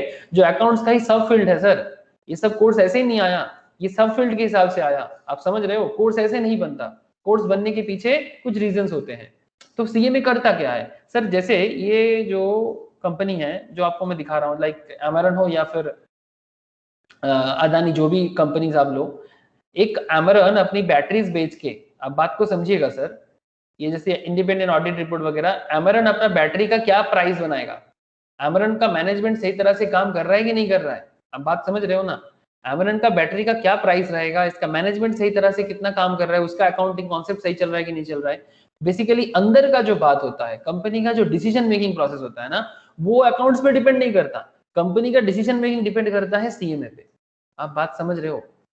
हेलो सर, क्या बात आपको समझ में आ रहा है कि बैटरी का कॉस्टिंग क्या होगा, क्या दाम पे मार्केट में इसका प्राइस रखने से सही दाम रहेगा। इसका सबसे बड़ा कॉम्पिटिटर है एक्साइड बैटरी, एमरन का सबसे बड़ा कॉम्पिटिटर है एक्साइड। तो जब एमरन मार्केट में कॉम्पीट करेगा तो अपने पीएर्स के साथ कैसे कॉम्पीट करेगा? जैसे अमेरन का शेयर प्राइस अगर आपको मैं दिखाऊं, अमेरन का शेयर प्राइस मार्केट में चल रहा है ऑलमोस्ट 679 के आसपास, और इसका जो पियर्स कंपनी है, पियर्स मतलब जो इनका, आप समझ रहे हो ना पियर्स मतलब क्या होता है, competitor. Competitors, very good sir. इसका कॉम्पिटिटर्स में आ जाता है कुछ कंपनी जिसमें सबसे फेमस नाम है एक्साइट। ये देखो मुझे मिल गया पियर्स, आपको भी मिला होगा, देखो हमारा राजा, Exide industries, Eveready industries, HBL power, Indo Nationals. तो फाइनेंशियल अकाउंट्स आपको ओवरऑल इंफॉर्मेशन प्रोवाइड करता है, बट कंपनी के अंदर का बात, कंपनी अपने प्रोडक्ट का कॉस्टिंग कैसे करेगा, मार्केट में डिसीजंस क्या होगा, ये सब डिसीजन मेकिंग डिपेंड करता है सीएमए के ऊपर। एक सीएमए ही होता है जो कंपनी का सारा अंदर का कॉस्टिंग वगैरह करके, ठीक है, उसको डिसाइड करता है कि कंपनी क्या दाम में मार्केट में इसको बेच सकता है, टिकट का प्राइस क्या हो सकता है। बुलेट ट्रेन चलता है, बुलेट ट्रेन का टिकट का प्राइस डिसाइड करना पड़ता है, जो नॉर्मल अकाउंटिंग कॉन्सेप्ट से नहीं बन सकता, जिसके लिए आपको कॉस्टिंग करना पड़ेगा। आप लोगों को बात समझ में आ रहा है सर? हेलो, इंडिया में बुलेट ट्रेन बन रहा है ना सर, मैं बस आपको कुछ एग्जांपल्स के तौर पे बता रहा हूँ, ऐसे हर चीज ही है। मैगी का पैकेट 10 टका क्यों, 12 टका क्यों, वाई नॉट 15? ये भी डिपेंड करता है कॉस्ट अकाउंटेंट पे कि अगर मैगी का प्राइस 12 रुपीज चल रहा है तो क्या इसमें कंपनी को सही तरह का प्रॉफिट बनेगा, क्या कंपनी सर्वाइव कर पाएगा?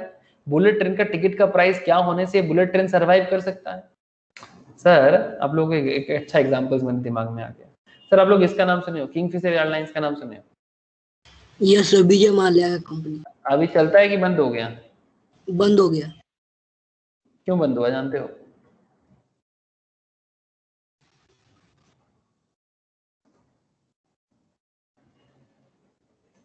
किंगफिशर, हाँ दिवालिया हो गया। हाँ वेरी गुड सर, दिवालिया तो हुआ, बट क्यों दिवालिया हुआ, क्या प्रॉब्लम हो गया था सर? किंगफिशर एयरलाइंस ज्यादा ले लिया था, हाँ लोन बहुत लोन ज्यादा ज्यादा हो गया था। हाँ, लोन बहुत ज्यादा हो गया था, तो मेंटेन क्यों नहीं कर पाया? क्या किंगफिशर एयरलाइंस छोड़ के दूसरा कंपनी मार्केट में नहीं चल रहा है? इंडिगो नहीं चलता है, स्पाइस जेट नहीं मैनेजमेंट सही नहीं चलता? था, हाँ? मैनेजमेंट सही नहीं था। इसका मतलब इनका गड़बड़ कहाँ हुआ है, अकाउंट्स में हुआ कि मैनेजमेंट और कॉस्टिंग में हुआ है सर, क्या लगता है? मैनेजमेंट में सर। मैनेजमेंट में या कॉस्टिंग में, है ना? इसका सबसे बड़ा प्रॉब्लम ये था, अगर आप इसका बैंक्रप्सी का ये नोट्स पढ़ते हो कभी, आपको समझ में आएगा। ये बहुत सारा लोन तो ले लिया था, और इसका सबसे बड़ा प्रॉब्लम था ये बहुत सस्ता में बहुत महंगा चीज लोगों को दे रहा था। मतलब ऐसे कहा जाता था, मैंने कभी नहीं चढ़ पाया किंगफिशर्स में, बट किंगफिशर एयरलाइंस में ऐसा मैंने सुना था कि इनका इकोनॉमी क्लास बाकी लोगों का बिजनेस क्लास की तरह था। प्लेन में 2 क्लास होता है ना सर, एक इकोनॉमी एक बिजनेस, ठीक है? इनका इकोनॉमी क्लास बाकी लोगों का बिजनेस क्लास की तरह माना जाता है, ठीक है? तो मतलब आप समझ सकते हो कि इतना सस्ता में आप इतना महंगा चीज लोगों को देने का कोशिश कर रहे हो, और ऊपर से मार्केट में इतना लोन भी है। कभी केस स्टडीज करोगे ना, थोड़ा बहुत ये सब गूगल करो, किंगफिशर एयरलाइंस के बारे में पढ़ो, तो आपको और नॉलेज मिल जाएगा गड़बड़ कहाँ हुआ था। एक कंपनी अकाउंट्स में सही चल रहा था, बट इसका मेन प्रॉब्लम हो गया था सर डिसीजन मेकिंग में, और वो डिसीजन मेकिंग डिपेंड करता है कॉस्टिंग में, डिसीजन मेकिंग डिपेंड करता है मैनेजमेंट अकाउंटिंग पे। ये एक एग्जांपल्स था। जो भी कंपनी फेलियर होता है ना, मैक्सिमम केस में कारण नहीं होता है। बात कुछ पल्ला पड़ा कि नहीं? अरे यस सर। ठीक है। Yes sir. Similarly cost accounting, ठीक है, जैसे मैनेजमेंट में बात किया मैंने, कॉस्टिंग में भी सेम टू सेम।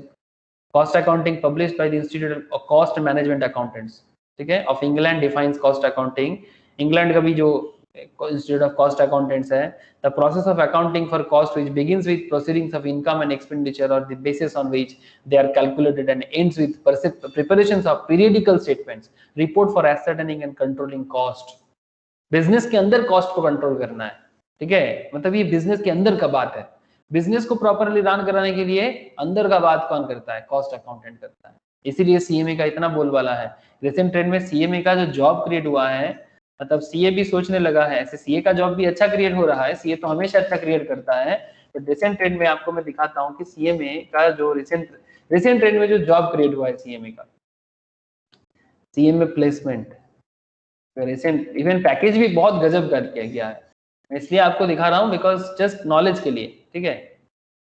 रिसेंटली ये सब कंपनीज ने मतलब क्या बोलते हैं उसको, प्लेसमेंट रिक्रूटमेंट किया, ठीक है, एक सेकेंड, ऑलमोस्ट लास्ट 40-50 डेज में 500 के आसपास का रिप्लेस मतलब प्लेसमेंट हुआ है, और हाईएस्ट पैकेज भी गया है सर ऑलमोस्ट 24 लाख तक स्टार्टिंग में, मतलब फ्रेशर्स के लिए, मतलब इवन एमबीए भी नहीं दे पा रहा है इस तरह से, बिकॉज कंपनी को बहुत डेस्परेटली नीड है कॉस्ट अकाउंटेंट का, ठीक है।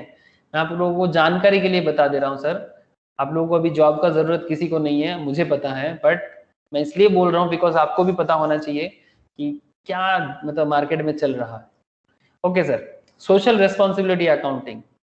The demand for social responsibility accounting stems for increasing social awareness about the undesirable byproduct of economic activities. As already discussed earlier, social responsibility accounting is concerned with accounting for social cost incurred by the enterprise and social benefits created.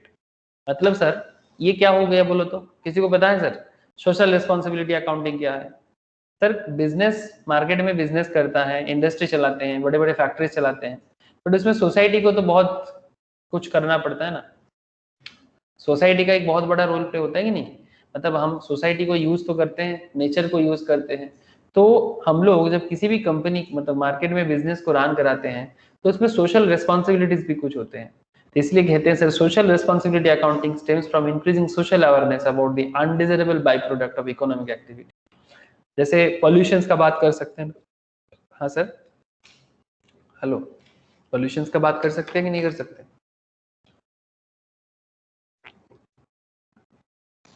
Yes sir, कर सकते हैं।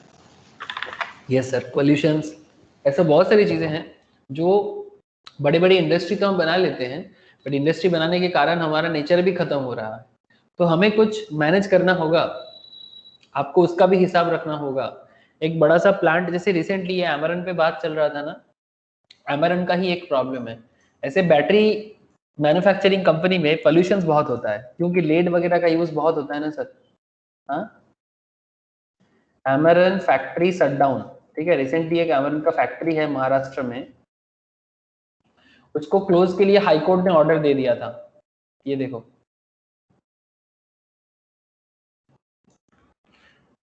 battery maker Amara Raja Group, known for its brand Amaran, said it is shutdowning operation all its manufacturing units in Andhra Pradesh until March 31st।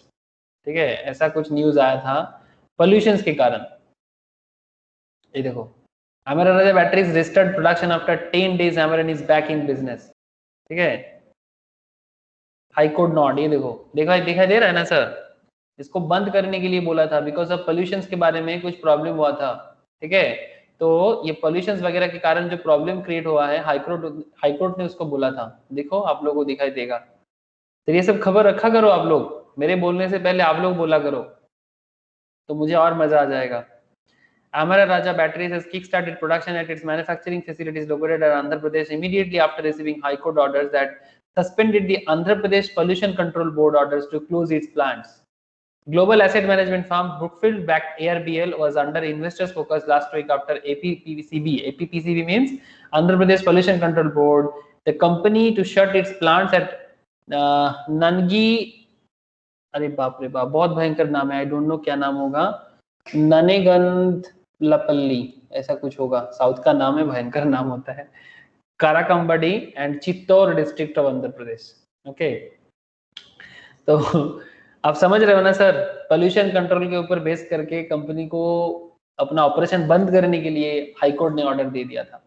I hope you all understand sir कि चल क्या रहा है, ठीक है, तो इसके लिए आपको सोशल रिस्पॉन्सिबिलिटी अकाउंटिंग भी देखना चाहिए कि आप ऐसा कुछ ना करो जिसमें सोशल रिस्पॉन्सिबिलिटीज जो है आपका, आप इसको खत्म करो, ऐसा नहीं, आपको अगर आप कहीं पर भी जरूरत के कारण कर रहे हो, बिकॉज देखो कंपनी कर रहा है बिकॉज सोसाइटी को नीड है, अगर कल बैटरी बनाना बंद हो जाएगा तो आपका जो लग्जरी कार है वो भी तो बंद हो जाएगा।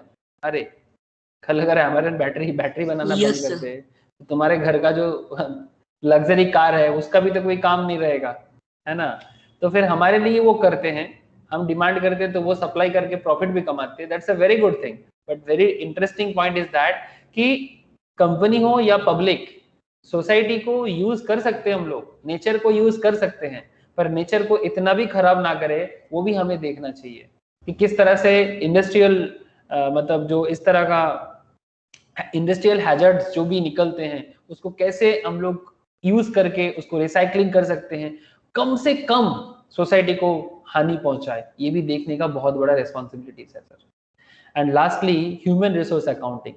Human resource accounting is an attempt to identify, quantify reports investment made in human resource of an organization that are not presently accounted for under conventional accounting practice. ये आजकल होता नहीं है, बट सर ह्यूमन रिसोर्स भी बहुत important है। आपके पास क्या ह्यूमन रिसोर्स है जिसके ऊपर बेस करके ही एक्चुअली आपका कंपनी चलता है, उसका भी आपका हिसाब किताब करना चाहिए, ठीक है। जो कन्वेंशनल नहीं है, लेकिन आजकल बहुत बड़े बड़े कंपनीज ह्यूमन रिसोर्स को भी अकाउंट्स करते हैं कि मेरे पास कितना वैल्यूएबल वर्कर्स है, उनका क्या सैलरीज होना चाहिए, क्या उनको प्रॉपरली हम मेंटेन कर पा रहे हैं कि नहीं, मतलब हमारे जैसे लोग स्किलफुल इंसान के बारे में बात चल रहा है सर, ठीक है, वो भी अकाउंट्स के अंदर आता है, लेकिन वो इतना कन्वेंशनल नहीं है। बट आजकल सर गूगल, माइक्रोसॉफ्ट जैसे कंपनीज इस मैटर को बहुत ज्यादा इंपॉर्टेंट दे रहा है, ठीक है सर। बाकी यूजर्स ऑफ अकाउंटिंग इंफॉर्मेशन, ये तो आप लोगों को मैं तब से बोल रहा हूँ जब से अकाउंटेंसी पढ़ना हम लोग चालू किए sir. Generally users of accounts are classified into two categories, एक इंटरनल यूजर्स और एक होता है एक्सटर्नल यूजर्स, है ना। जैसे अगर मैं आपको बात करूं, management accounting is concerned with identifying information required as well as methods of providing such information to management. और मैनेजमेंट मतलब कौन, इंटरनल के एक्सटर्नल? हाँ सर, मैनेजमेंट मतलब इंटरनल की external? Internal, very good sir. With informational requirements of the outside users are generally served by financial statements. Following are the various users of accounting information. The investors जो company में invest करेगा वो company का PL balance sheet को अच्छे से समझेगा, जानेगा, तभी तो इन्वेस्ट करेगा। इसीलिए तो लोग फंडामेंटल एनालिसिस पढ़ाई करते हैं सर। जो लोग स्टॉक मार्केट पढ़ते हैं या फिर सीए फाइनल या सीएमए फाइनल पढ़ते हैं, उनको ये पढ़ाया जाता है सर, ठीक है। इवन स्टॉक मार्केट के बारे में फंडामेंटल एनालिसिस सीखते हैं, कंपनी का पीएल को समझते हैं, बैलेंस शीट को समझते हैं, तब जाके वो कंपनी के बारे में, इन्वेस्टमेंट करने के बारे में सोच पाते हैं, ठीक है। तो ये कौन हो गया, इंटरनल यूजर्स हो गया सर, एकदम सर इंटरनल यूजर्स हो गया, क्योंकि आप कंपनी के मेंबर्स हो, आप कंपनी के अंदर इन्वेस्ट करके रखे हो, तो आपको भी कंपनी का डिटेल्स चाहिए सर, एकदम डिटेल्स चाहिए। तो आप उसको यूज करके बिजनेस में इन्वेस्ट करोगे कि नहीं करोगे उसके बारे में जरूर सोचोगे सर। जो कंपनी के एम्प्लॉइज है ना, उनको तो चाहिए ही ना कि उनका काम कैसे चल रहा है, उसको देखने के लिए उनको तो इंटरनल मतलब कंपनी के इन्फॉर्मेशन, अकाउंट्स इन्फॉर्मेशन एकदम जरूरी है सर। सर जो कंपनी को लोन देता है, लेंडर्स, उसे भी चाहिए, है ना। सप्लायर्स एंड क्रेडिटर्स, जो कंपनी को सप्लाई करते हैं, क्रेडिट में गुड्स प्रोवाइड करते हैं, जो कंपनी का कस्टमर्स होते हैं। अगर कंपनी का फाइनेंशियल कंडीशन सही नहीं है तो क्या आप उस कंपनी का प्रोडक्ट कस्टमर खरीदेगा? हाँ सर, नो सर। मतलब सिंपल सी बात है सर, कस्टमर को कैसे पता चलेगा सर? पता चलना चाहिए। एक कंपनी है, शॉपिंग फ्रेंडली कंपनी है, आप लोगों को नाम सुना होगा आप लोग इस कंपनी के बारे में नाम सुने हो? जाबोंग, नाम सुना है सर?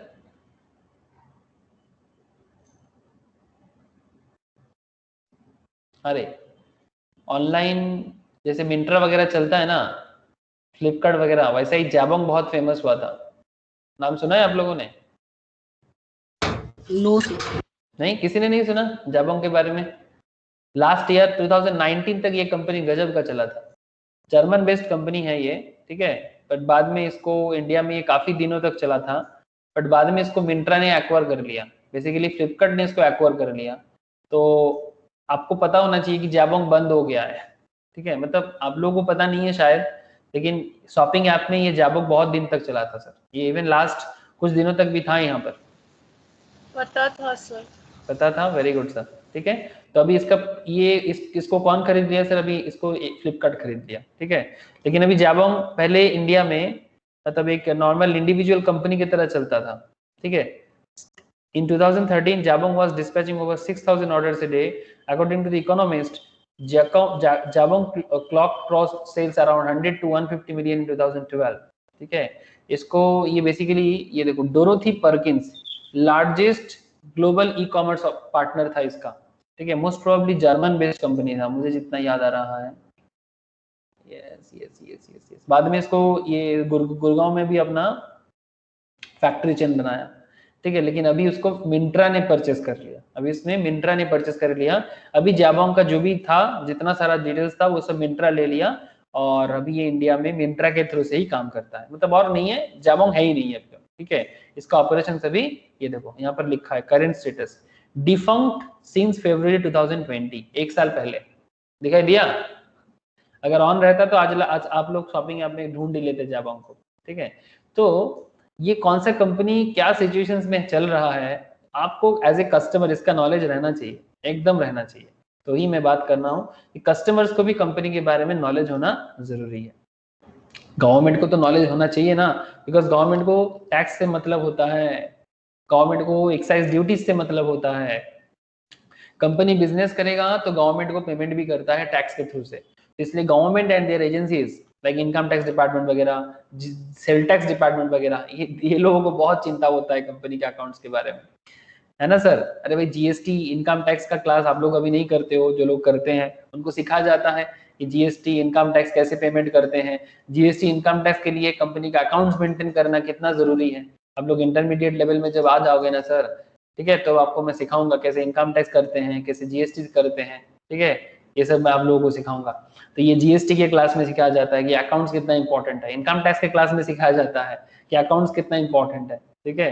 अगर अकाउंट्स कोई मेंटेन नहीं करता है तो क्या होता है, बहुत कुछ मैटर होता है सर। तो गवर्नमेंट एंड देयर एजेंसीज को भी अकाउंट्स का बहुत ज्यादा जरूरत पड़ता है। सर पब्लिक को तो सब चाहिए होता है। आज जो पब्लिक है कल वही सप्लायर बन सकता है। Public at large interested in the functioning of the enterprise because it may make substantial contribution to the local economy in any ways, including the number of people employed and their patronage to the local suppliers. तो public को भी पता होना चाहिए कि local area में कौन से कंपनी कैसे बिजनेस कर रहा है, ठीक है, वहां पर उनको रिक्रूटमेंट वगैरह सब कुछ मिलता है, तो उसे भी कंपनी का हिसाब किताब का पता होना चाहिए।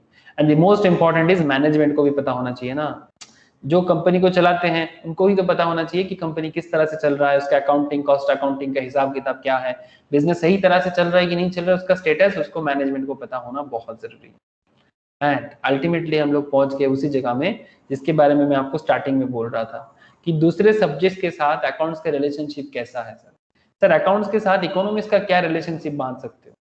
हाँ सर, क्या लगता है आप लोगों को अकाउंट्स के साथ इकोनॉमिक्स का रिलेशनशिप है? अरे रिश्ते में तो हम तुम्हारे कौन लगते हैं सर? रिश्ते में तो हम तुम्हारे टीचर लगते हैं। सर क्या बोलते हो? अरे देखा कि नहीं देखा आप लोग साहिंसा? हाँ, रिश्ते में तो हम तुम्हारे बाप लगते हैं, लोग मुझे साहिंसा कहते हैं। हाँ यस। तो अकाउंट्स भी बोलेगा रिश्ते में तो इकोनॉमिक्स तो मेरे रिलेशन में कोई लगते हो, है ना।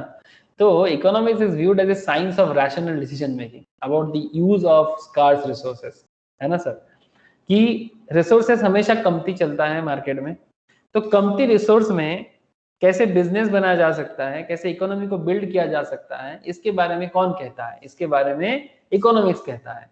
लेकिन अल्टीमेटली इकोनॉमिक्स तो कह देगा, लेकिन इसका हिसाब किताब कौन करेगा? हाँ, रिसोर्स का कमती है मार्केट में, आपको स्कार्स रिसोर्स से ही बड़े बड़े बिजनेस करना पड़ता है। हाँ सर, जब कोई बिजनेसमैन बिजनेस करना आते हैं ना, तो उसके पास बहुत पैसा नहीं होता, उसके पास जज्बात होता है, उसके पास मार्केट का नॉलेज होता है। बहुत पैसा लेके कोई मार्केट में नहीं आता, जो थोड़ा बहुत रिसोर्स मिलता है उसी से वो करोड़ों का कंपनी बनाते हैं। क्या ये बात मानोगे सर आप लोग? हाँ, आजकल के जनरेशन को क्या फीलिंग आता है, हम आप जैसे लोगों को, हम लोगों को लगता है कि हाथ में 10-25 लाख 50 लाख रहेगा तो शायद बिजनेस स्टार्ट कर सकते हैं, 2-5 करोड़ रहेगा तो शायद बिजनेस स्टार्ट कर सकते हैं। लेकिन फिर बिजनेस स्टार्ट करने के लिए 10,000 भी काफी हो सकता है। अगर आप 10,000 को रोल करके अब उसको भी 10 लाख बना सकते हो, बट आपके अंदर वो जुनून होना चाहिए। आप समझ रहे हो ना सर? स्कार्स रिसोर्सेज किसको नहीं था? क्या मुकेश अंबानी का पापा को नहीं था? मुकेश अंबानी का पापा तो सर एक धीरूभाई अंबानी, हाँ सर, एक बेसिक सा प्राइमरी स्कूल टीचर का बेटा हुआ करता था। नाम तो सुने होंगे सर। यस, नोजल मैन का काम करता था। हाँ, नोजल मैन का काम करता था धीरूभाई अंबानी। हाँ, ये ओमन में गया था, ओमन में जाके वहां पर दुकान में पेट्रोल डीजल सप्लाई भी करता था, डिलीवरी बॉय जैसा, ठीक है। उसके बाद वो वहां से आके फिर उन्होंने ड्रीम देखा था कि एक दिन इंडिया में वो ऑयल इंडस्ट्री बनाएगा, और बना के छोड़ा। आज इंडिया का वर्ल्ड का सबसे बड़ा ऑयल रिफाइनरी जामनगर गुजरात में ही है, ठीक है। तो एक सिंपल सा प्राइमरी स्कूल का टीचर का बेटा कैसे सोच सकता है इतना बड़ा बिलियनियर बनने का? हाँ, तो ये सपना था, बट इसको उन्होंने खुले आंख से देखा था, आंख बंद करके वाला सपना नहीं था ये, ठीक है, ये खुले आंख से देखने वाला सपना था। लेकिन ऐसा नहीं कि पहले दिन ही उन्होंने पेट्रोल का इंडस्ट्री बना दिया। इनको सबसे पहले ये बनाया पॉलिस्टर। ये देखो, who lived with him in Yemen, Majin was to import polyester yarn to export spice to Yemen। Polyester लाता था और स्पाइसेस बेचता था। इस तरह से धीरे धीरे उन्होंने बिजनेस करना चालू किया। ये देखो, the first office of Reliance commercial corporation was set up in the Narsinatha street in Masjid Bandar. It was 350 350 square feet का ऑफिस बनाया था, 350 square feet, with a telephone, 1 table and 3 chairs। Initially they had 2 assistants to help with their business। एक 350 square feet मतलब एक छोटा सा room में अपना ऑफिस बना के इन्होंने अपना बिजनेस स्टार्ट किया था। और आज रिलायंस कहाँ पहुंचा है सर? हाँ, आप समझ रहे हो, रिसोर्स का स्कार्सिटी रहेगा पर उसी से बिजनेस बनेगा, और उसके लिए आपको हिसाब भी करना है। तो अकाउंट्स के साथ इकोनॉमिक्स का रिलेशन बहुत जबरदस्त है ना सर? अरे हाँ या ना? Yes sir. है ना? तो ये आपको एक बार जरूर गो थ्रू करना चाहिए, ठीक है, अकाउंट्स इकोनॉमिक्स रिलेशंस। ओके, एक बार जरूर गो थ्रू करना सर, कोई दिक्कत होगा तो मुझे पूछ लीजिएगा। Sir accounts and statistics, sir accountancy is all about statistics. Ultimately accountancy जो डेटा हमें मिलता है ना, उस डेटा को इंटरप्रेट करके ही हमें बिजनेस के बारे में नॉलेज मिलता है। जैसे जब भी मैं आप लोगों को स्टॉक मार्केट के बारे में बात करता हूँ, किसी कंपनी का फंडामेंटल एनालिसिस के बारे में बात करता हूँ, तो आपको एक्चुअली मैं स्टैटिस्टिक्स से ही बात करता हूँ, जैसे मैं आपसे अगर अमेरन का बात कर रहा था, अगर मैं आपको अमेरन बैटरी में ही बात करूं, सॉरी अमेरन,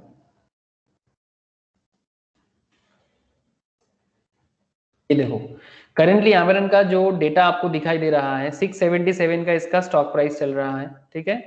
अच्छा, आपको इस बिजनेस के बारे में कुछ यहाँ पर भी डेटा दिखेगा, लाइक कंपनी का कितना रेवेन्यू हुआ है, कंपनी ने कितना प्रॉफिट कमाया है लास्ट 3-4 सालों में, ठीक है। 6.13 करोड़ का रेवेन्यू, 0.47 करोड़ का प्रॉफिट, 6.84 का रेवेन्यू, 0.48 करोड़ का प्रॉफिट। इस तरह से हमें कुछ डेटा एनालिसिस भी दिखाई दे रहा है। सिमिलरली हम लोग कंपनी का जब पीएल या बैलेंस शीट चेक कर सकते हैं, तो वहां से भी हम लोग डेटा को उठा सकते हैं, है ना सर। अगर फाइनेंशियल्स में जाए तो हम लोग यहाँ से कंपनी का बैलेंस शीट और कैश फ्लो और इनकम स्टेटमेंट मतलब पीएल से डेटा निकाल सकते कि नहीं निकाल सकते सर? हाँ बोलो। ये देखो, ये कंपनी का 18, 19, 20, 21 ये सब कंपनी का पीएल का डेटा है ना। ये सब कंपनी का किसका डेटा है सर? प्रॉफिट एंड लॉस का डेटा है। तो प्रॉफिट एंड लॉस से हम लोगों ने क्या डेवलप किया यहाँ पर? कंपनी का स्टैटिस्टिक्स डेवलप कर दिया कि कंपनी ने कितना रेवेन्यू कमाया, कंपनी का प्रॉफिट में क्या चेंजेस आया, कंपनी के प्रॉफिट बिफोर टैक्स में क्या चेंजेस आया, ईपीएस डीपीएस में क्या चेंजेस आया। सर समझ में आ रहा है ना? हेलो। तो ये सब क्या है? हिसाब तो मिला। ये टोटल रेवेन्यू का हिसाब कहाँ से मिला? रेवेन्यू से मिला, अकाउंट्स करके, PBT profit before tax, net income, earning per share, DPS. But ultimately जब इसको हम लोग यहाँ पर पुट कर रहे हैं तो ये क्या बन गया सर? ये बेसिकली स्टैटिस्टिक्स है कि नहीं है? अरे ये कंपनी का स्टैट्स है कि नहीं है? यस स्टैट्स है। एकदम सर स्टैट्स है कंपनी का, है ना। लेकिन ये स्टैट्स बना कैसे? अकाउंट्स करके। तो अकाउंट्स के साथ स्टैटिस्टिक्स का बहुत बड़ा रिलेशन है, बिकॉज ये स्टैटिस्टिक्स ही है जिसको देख के जो इन्वेस्टर इन्वेस्ट करते हैं, जो लोन प्रोवाइडर लोन देते हैं, जो कंपनी के चेयरमैन जो अपनी कंपनी के बारे में सोचते हैं, वो इसी से सोच पाते हैं सर, ठीक है, इसी से सोच पाते हैं सर। जैसे ये देखो ना, कंपनी का शेयर प्राइस 677 चल रहा है, जिसका इंट्रिंसिक वैल्यू से हायर प्राइस पे चल रहा है, मतलब इससे और कम दाम होना चाहिए। क्या कंपनी डिविडेंड रिटर्न देता है? कंपनी का डिविडेंड रिटर्न उतना खास अच्छा नहीं है। ये सब कहाँ से पता चलता है? अकाउंटिंग रिपोर्ट से पता चलता है। तो अकाउंटिंग एंड स्टैटिस्टिक्स ये सब चीज जैसे जैसे आप लोग और एडवांस लेवल में, इंटरमीडिएट, फाइनल लेवल में आओगे ना, आप ये सब चीज रीड करना सीख सकते हो। या फिर जब आप लोग स्टॉक मार्केट के बारे में अलग से पढ़ोगे, लाइक फंडामेंटल एनालिसिस पढ़ोगे ना, तो तब भी आपको ये सब सीखने का मौका मिलता है। मजा आएगा सर, अगर वो सब भी सीख जाओगे तो और मजा आपको आएगा कि ये अकाउंट्स को कैसे रीड करना होता है, वहां से क्या क्या चीज सीखने को मिलता है। बट हम लोग अभी करंटली इतना डिटेल्स में नहीं जा सकते, बिकॉज कुछ रेस्ट्रिक्शंस है हमारा भी, ठीक है।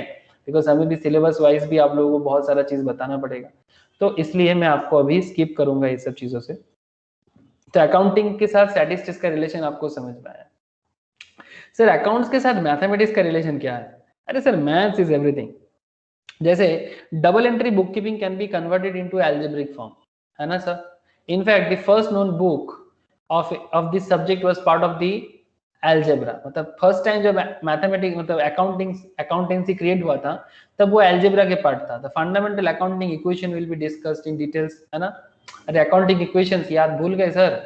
करंट अकाउंटिंग इक्वेशंस क्या है सर, बोलो? Capital equals to what? Capital plus liability equal to asset. Capital plus liability equals to asset, या फिर ऐसे भी बोल सकते हैं ना, capital equals to asset minus liability, minus liability, है ना? तो ये जिस तरह से मैं बात कर रहा हूँ ये सब एल्जेब्रिक बात है ना सर। ये जो प्लस माइनस करके जो हम लोग करते हैं, या फिर इससे हम लोग क्या निकलते हैं, asset equals to liability plus capital, है ना? तो ये जो भी मैं कर रहा हूँ ये एल्जेब्रा है कि नहीं है? अरे यस सर, है ना, ये सब एल्जेब्रा है। तो एग्जैक्टली पहले एक्चुअली अकाउंटेंसी को एल्जेब्रा के अंदर ही लाया गया था। Knowledge of arithmetic and algebra, और अरिथमेटिक तो है ही ना सर। ये बचपन में आप लोग प्रॉफिट एंड लॉस का मैथ्स नहीं करते थे, इंटरेस्ट का मैथ्स नहीं करते थे? आप तो क्लास 10 तक तो करके आए होंगे। अरे और पिता बात समझ में आ रहा है ना? अप टू क्लास 10 तक आप लोग ये सब भी तो पढ़े हो। प्रॉफिट एंड लॉस का मतलब कैलकुलेशन करना, प्रॉफिट एंड लॉस का क्वेश्चन मैथ्स करना, इंटरेस्ट का मैथमेटिक्स करना। अरे यस सर। यस ना? तो वो सब क्या है, वो सब अरिथमेटिक है। तो अरिथमेटिक को ही तो बाद में जब हम लोग थोड़ा एक अलग नाम दे दिया बिजनेस के लिए, तब उसको हम लोग बोल दिया अरिथमेटिक। सर अकाउंट्स का जो इन्वेंटर था लूका पैसिओली वो भी तो हाँ मैथ वो भी मैथमेटिशियन ही थे। Very good sir, Luca Pacioli भी मैथमेटिशियन थे।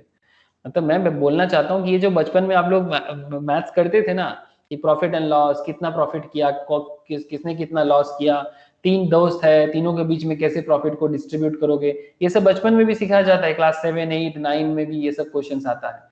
तो अरिथमेटिक कॉन्सेप्ट में ही तो अकाउंटेंसी बना है। जब आप लोग पार्टनरशिप अकाउंट्स करोगे तब आपको समझ में आएगा, जब आप लोग कंपनी अकाउंट्स करोगे और समझ में आएगा कि किस तरह से अरिथमेटिक काम करता है। ठीक है, तो अरिथमेटिक अलजेब्रा मिलजुल के ही बना है अकाउंटेंसी। तो मैथ्स के साथ तो इसका जबरदस्त रिलेशनशिप है, और ऐसी दुनिया में हर चीज मैथ्स है। सर क्या बात करते हो सर? ये सर दुनिया में हर चीज मैथ्स है, जिधर देखोगे सिर्फ मैथ्स ही मैथ्स नजर आएगा। विदाउट मैथ्स दुनिया में कोई भी चीज नहीं बना। एक इंटरेस्टिंग फैक्ट मैं शायद किसी क्लास में बता रहा था, फिर से आप लोगों को एक बार बता सकता हूँ। सर आप लोग ये नंबर के बारे में सुने हो, फिबोनाची नंबर?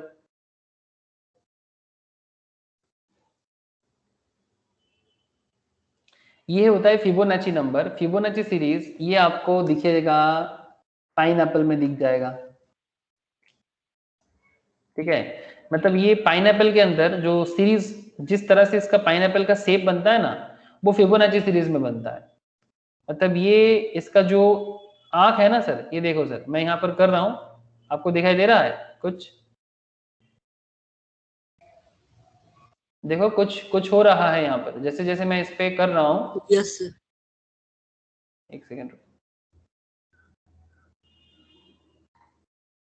ये फ्रूट्स के अंदर आपको फिबोनाची नंबर्स दिख जाएगा। Fibonacci numbers in the sense start with 1 and 0 से 1 होता है, फिर 1 एंड 1 से 2 होता है, 1 एंड 2 से 3 होता है, 3 एंड 2 से 5 होता है। ठीक है, 1 1 2 3 5 8 13, ये देखो चल रहा है, ये देखो 13 हो गया। ठीक है, फिर आपको देखो नीचे दिखेगा, इधर दिखेगा, ये देखो दिखाई दे रहा है ना, 21 हो गया। अरे दिखाई दे रहा है ना? यस सर, तो ये सब नेचर में ही अवेलेबल होता है कि कौन सा फ्रूट्स में किस तरह से फिबोनाची सीरीज। ऐसे ये स्टॉक मार्केट में भी पढ़ा जाता है फिबोनाची सीरीज, टेक्निकल एनालिसिस बोल के होता है, वहां पर भी मैं सिखाता हूँ फिबोनाची सीरीज का यूज कैसे करना होता है। But that's a different issue. But मेरा कहने का मतलब यहाँ पर ये था कि मैथ्स का यूज पूरा सोसाइटी में है, जिधर देखो उधर है। ठीक है, और लॉ के बारे में मैं और क्या बोलूं सर, आप लोग तो लॉ पढ़ते ही हो। ठीक है, लॉ क्यों पढ़ते हैं? बिजनेस में सब चीज सही रहे इसके लिए, है ना? कॉर्पोरेट गवर्नेंस, है ना? कंपनी सेक्रेटरीज का बहुत बड़ा रोल प्ले होता है लॉ के साथ, लॉयर्स का भी बहुत बड़ा रोल प्ले होता है लॉ के साथ। तो अकाउंट्स के साथ साथ हमें बिजनेस लॉ को भी संभालना पड़ सकता है।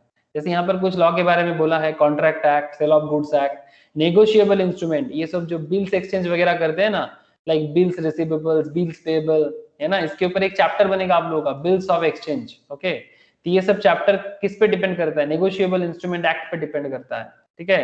Company created by companies act, controlled by companies act, ठीक है।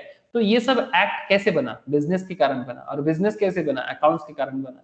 तो अकाउंट्स है तो बिजनेस है, बिजनेस है तो अकाउंट्स है, और बिजनेस है तो बिजनेस लॉ भी है, और अकाउंट्स के साथ तो लॉ का जबरदस्त रिलेशन बन गया। एंड अल्टीमेटली सारा का सारा अकाउंट से मैनेजमेंट का एक बहुत बड़ा रोल प्लेइंग है सर। ये हिसाब किताब रहेगा, मैनेजमेंट इसको देखेगा, तभी जाके एमबीए का इतना इंपॉर्टेंट बन जाता है सर। या तो एमबीए कर लो या फिर सीए सीएमए बन के भी आप मैनेज कर सकते हो, ठीक है। जरूरी नहीं हमेशा एमबीए करने का, बस आपको मैनेज करना आना चाहिए। You must have knowledge to manage, how to manage business, simple बात है, ठीक है। चाहे एमबीए करो या ना करो, बट आपके अंदर स्पेशलाइज्ड नॉलेज होना बहुत जरूरी है, like chartered accountancy, cost accountancy या फिर सीएस, इस तरह का नॉलेज आपके अंदर रहेगा। या फिर अगर स्पेशलाइज करके आईआईएम एमबीए वगैरह कर सकते हो, मैं तो सिर्फ यही बोलूंगा, करना है तो आईआईएम एमबीए करो, अदरवाइज बाकी एमबीए में मतलब मुझे कुछ वैल्यू एज सच दिखता नहीं है। So management is a broad occupational field which comprises many functions of encompasses applications of many disciplines, include those mentioned above. Accounts are well placed in management and play a key in the management team. A large portion of the accounting information is prepared for management decision making. Although management relies on other data sources, accounting data are used as basic source document. Basic source document है management का, जिसका use करके किसी भी business में management का काम होता है, चाहे एमबीए करके आओ या किसी भी तरह का मैनेजमेंट डिग्री लेके आओ, बट अल्टीमेटली आपको अकाउंटेंट से ही काम को निपटना पड़ेगा। आई होप सर समझ थोड़ा बहुत क्यों अच्छा ही आ रहा है सर।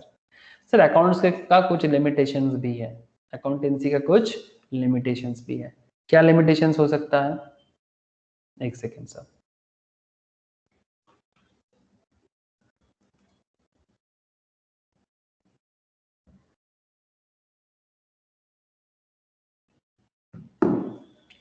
अकाउंटेंसी का क्या लिमिटेशंस है? सर लिमिटेशन तो हर चीज की होती है ना, हर चीज का लिमिटेशंस होता है, तो अकाउंट्स का भी अपना कुछ लिमिटेशंस होगा।